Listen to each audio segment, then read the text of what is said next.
good morning guys. We are now start boarding going to Hagna guys. So we are going back to Bohol guys. So we just have 3 days here in Camiguin.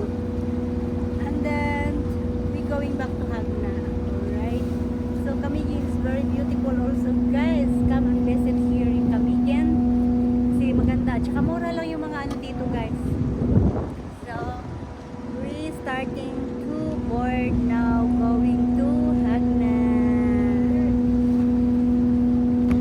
So dito mayroon sila ditong ngayon sa gustong magpabulad-bulad sa init, pwede dyan. And then mayroon silang bed while you traveling, you can sleep because they have bed.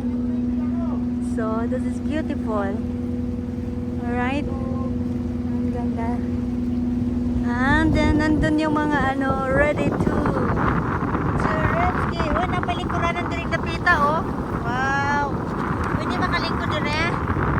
Wow naman. Oh, diba? Wow naman ang inay. Nakapisto pa. So, yan. Pwede makalingkod diring napita.